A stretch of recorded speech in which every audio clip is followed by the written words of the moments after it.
Redo. When Deuce passed to you, what you said? He's Here you go, Dukes. Bounce pass right here. Wherever you want to go. Bounce pass. Man, how about OTAs, organized Yes, team sir. activities in Cleveland? It seems like Shedeur Sanders is doing exactly what we thought Shedeur Sanders was going to do. I don't know. Maybe we're crazy. We're just looking at what he's been doing over the course of his whole career. But there are a lot of people who are still, I mean, I guess lost in the sauce, whatever it is. Looks like.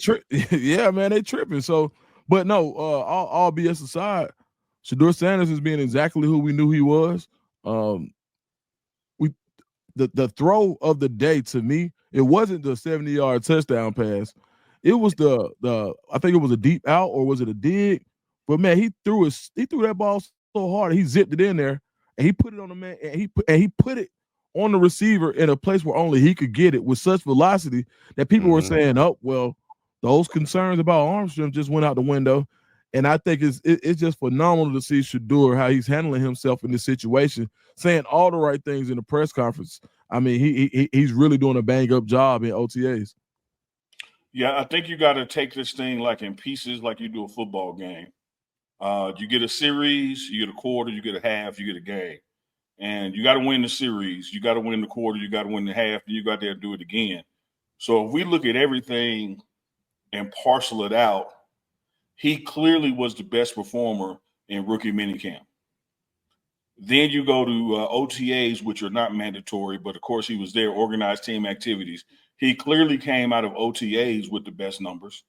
And now we're in the second day of mandatory minicamp, and he's clearly got the best numbers so far in this.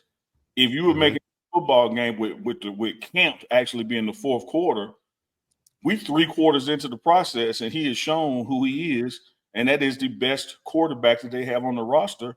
And I'm including Flacco when I say that, not just the rookies he's competing against, or second-year guy, or some guy, that's in the field house cutting grass or something.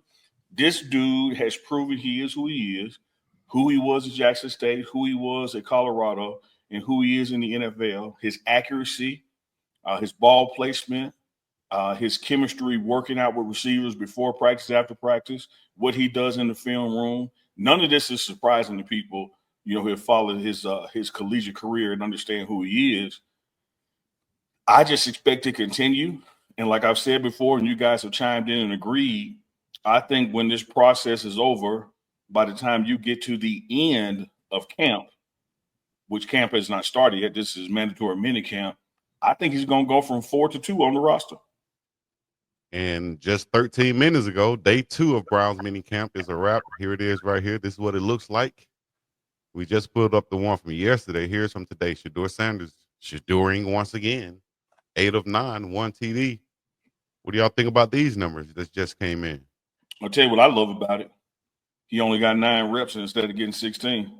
And he got almost the amount of completions that the guy who had 16 reps. That's what I'm talking about. And he got he got one more completion than Flacco, who's the one got reps.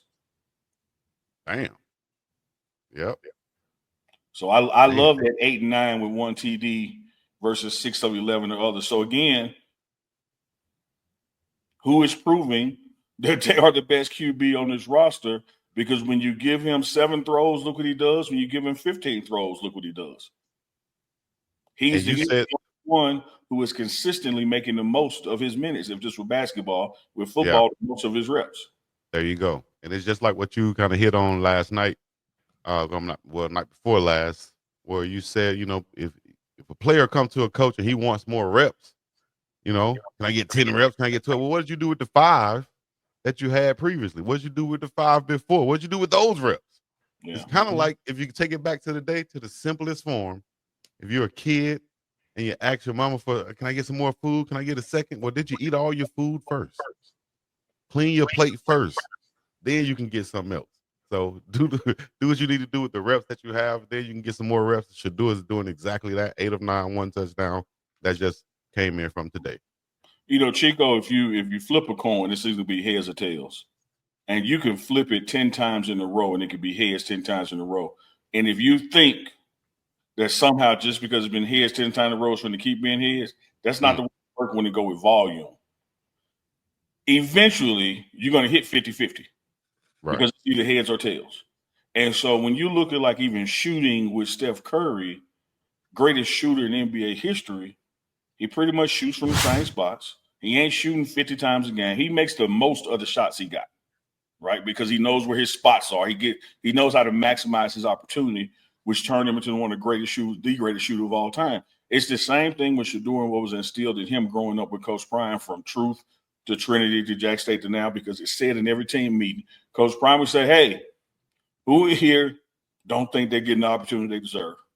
Yeah. And they will raise their hand and they go, hey, put this stuff on the screen. Well, you got 5 reps. What did you do with those? You got 4 missed assignments and 1 thumbs up.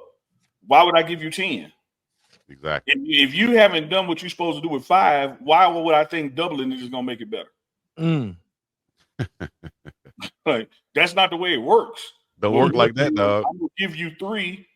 You kick ass on the 3, I'm going to give you 6. You give me 5 out of them 6, I'm going to give you 10.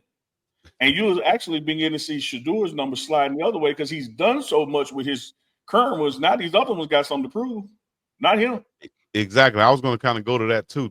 Looking at these numbers, right, and it seemed like it's each day we look at it, look like Shedeur and Flacco are getting the least amount of reps, and the other 2 guys are getting the most reps. Does that what does that say to you, Dukes? Shedeur handling his business. Mm-hmm. It don't take what I always say. It don't take all day to do nothing. He say it all the time. Man, so you should have got a record cut right there. Something. What Manny, where you at? so basically, hey Manny. So basically, you're saying that they want to see more from the 2 guys that's getting the most reps, and they're a little bit, I would say, more confident or sure about the 2 guys that are getting the least amount of reps. Man, you know what? It's hard. And just to answer the question, Chico, it's hard for me to say that because I got no idea, and I don't want to read too far into it. This is what I will say. Every time that he's been asked to step up, he's delivered. And I know that in any football organization where guys are given opportunities and they perform exceptionally well, that's how you earn more playing time when it counts. And all we can continue to say and see is that every time they give Shedeur the opportunity to ball out, what does he do? Ball out. So, yep. I mean, so at this point, every time, like every day, the stats look the same. I can't tell the difference between Minicamp 1, Minicamp 2. Like it's looked the same the whole time. I would venture to say this man is probably hitting 80% of his passes. Right. Overall. Yeah. That's great. Yeah, I would tell you this, Dukes. I value you. I respect you. You spot on. But I go out there on that weak limb. Here's what I expect to happen. I expect the next couple of days you're going to see him get less because they know what he's going to do. We need to check these other guys. And we're only out here for a certain amount of time due to collective bargaining and NFLPA. You know, we got a limited amount of time, limited amount of reps. We ain't out here hitting each other.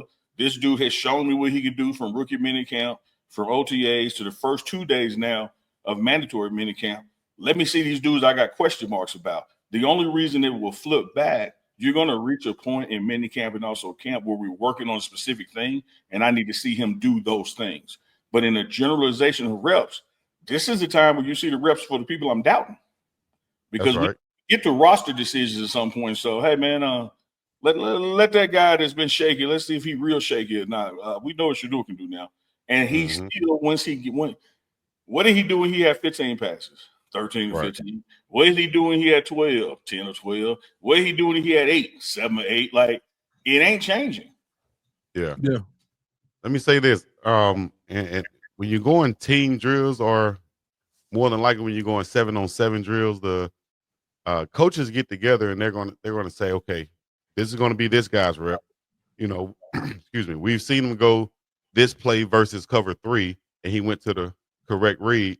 Let's see if he does it correctly if we put him on.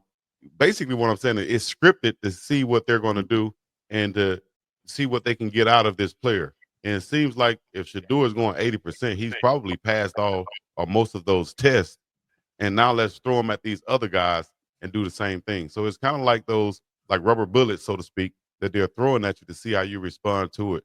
And it looks like Shedeur has been passing those tests because it starts up here. You got to know where to go with the ball, how to manipulate, if I can get it out, the safeties by looking off them and going back the other way. We've seen Shedeur Sanders do that time and time again, like second nature.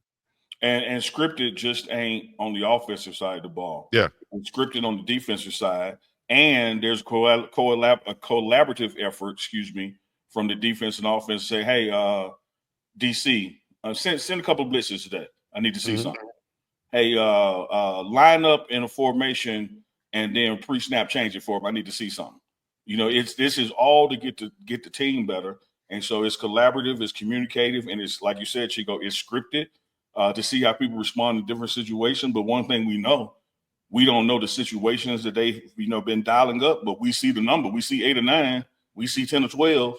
We see 0 interceptions and 4 touchdowns. We've been seeing that kind of stuff, again, since rookie minicamp to OTAs to now mandatory minicamp. Why would I think it wouldn't continue when training camp gets here in July?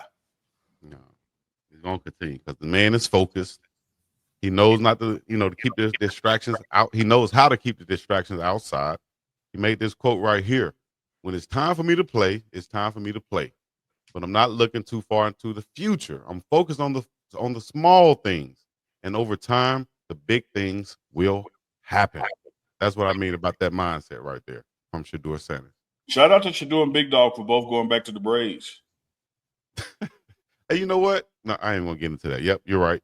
Shout out to Shedeur. And BiggDogg for both going back to the Braves. Okay, and myself. Shout out to T-Braids, 808 Hawaii. Chico, did you have a problem coming up saying thank you? No, but when a lot of people, when certain people kind of send it and then they have something coming behind it, it kind of makes you be hesitant on that thank you because you don't know whether you're saying thank you to something. Acting like I'm the man in the van with no windows offering you some candy. I just said your braid, you still got shout out for the Braves. I ain't trying to trap you. And what do you say about past performance? It does what? I don't remember. It indicates future performance. Thank you, Cousin Dukes. And past performances have shown me to be very careful around Uncle Neely. I'm talking to a guy who stone cold told me I don't have no reason to call you. I'd never call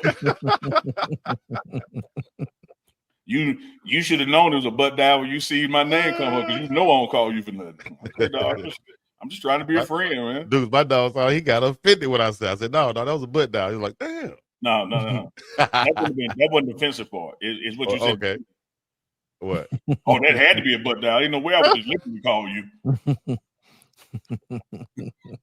Then when he heard my gasp, he tried to clean up and say, oh, no. I mean, because there was a time I was with my daughter, so I wouldn't have been on the phone at that time. Oh, no, dog, that ain't what you did. There's no way you Von Randall. Nope, we're not going. We're not going. We're not going. Okay, I got the ball back from Dukes. Here's the pass to Uncle Neely. It's going to be a chest pass, Uncle. So have your hands ready. You can't tell me nothing. There you go. You can't tell me nothing. And then I'm a triple threat that thing. Okay, that's what I'm talking about. Now you can pass, shoot, or dribble. That's right. Yeah. All right. Get up on me. You want to, Caruso? Come put you're going to catch this ball.